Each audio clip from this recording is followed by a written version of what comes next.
Hey guys, it's time to look at this lettuce again. This is the setup that I have that's growing what I would say 100% off-grid, no electricity needed. I don't have an air pump hooked up to it, no water circulating pump, anything like that up under this lettuce, and it is flat out kicking butt. This is called the Kratky method. Again, K-R-A-T-K-Y. I'm not going to go into all the details. Got another video about that. I'll just put a link up at the top or somewhere at the bottom. But I can't tell you how impressed I am with this setup. To be able to take a reservoir, fill it with water and your nutrient solution, put your plants in it, and walk away.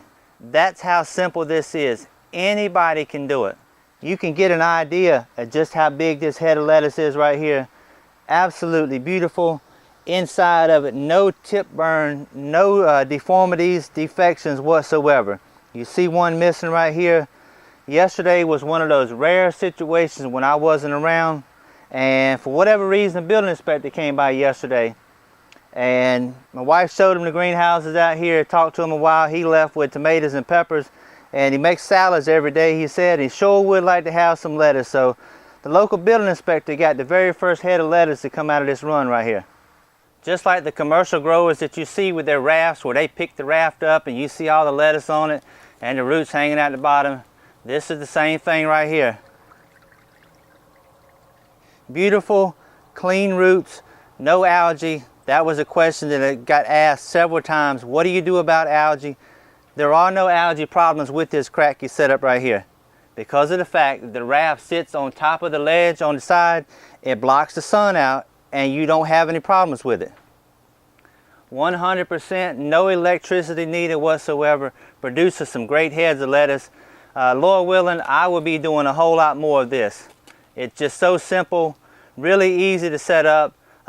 No maintenance whatsoever. Just set it and forget it. The only thing I have to do is come by and slice up under here, take this head of lettuce and put it in a bag, throw a cucumber and a couple of tomatoes in it and a pepper, hand it to somebody, and they've got a very good meal to eat, much better than anything they get in the grocery store. Whether they're talking about vegetables or canned goods, something like that, I can feed a whole lot of people in a setup like this.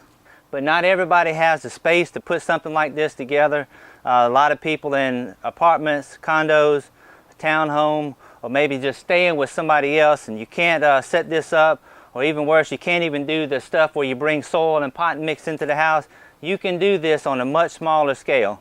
This container is what I had made for a cloner box. You see the extra holes right here. What I was going to do was use it to root tomato suckers, and what I decided to do was cut the holes out a little bit bigger and put some net cups in here. And as you can see, doing quite well. This is a situation where you just take this tub, fill it with your water nutrient solution, put your little plants down here. If you have a lighted window somewhere, this window that gets pretty good sunlight, set it up in that window and just watch it grow. Very simple. You don't have to worry about any type of watering. You don't have any soil that's going to get all over your floor. Very easy to work with. Also, not everybody has the ability to grow vegetables in ground or even raised beds because they have back trouble. They may be confined to a wheelchair. They just don't have the mobility. You can take containers like this, fill it with your nutrient solution, and put your plants in it and set it up, 3 foot tall, whatever you need to be able to access it. Where if you wanted to come by and just check the leaves occasionally, if you see an aphid, just pick the little aphid off or something like that, and still be able to enjoy gardening. Right here is another one. This is a 10-gallon tote that I've got 2 cabbages in. A couple of early Jersey Wakefields. I probably have 8 gallons of a nutrient solution in there, and I feel like that should be enough to take these things to term. Probably going to take at least 60 days growing in this because cabbages are much slower than lettuce. I had a back and forth with somebody in the comment section about doing something like this. I'm not sure if this is exactly what he had in mind. This is very easy to do.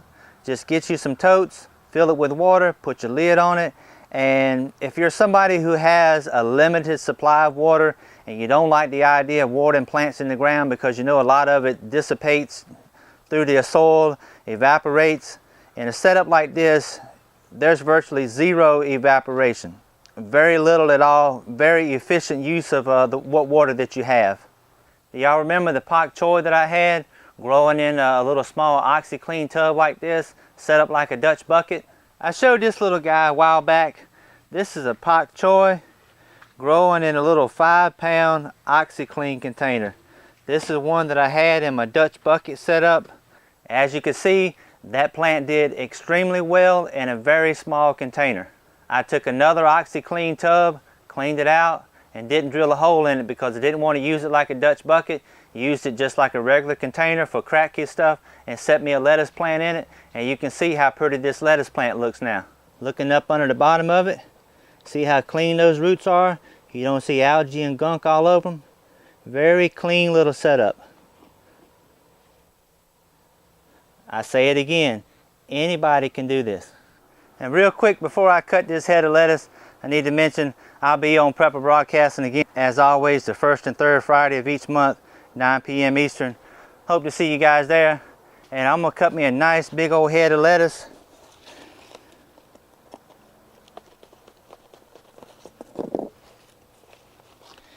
Ain't she a beauty? That's fine.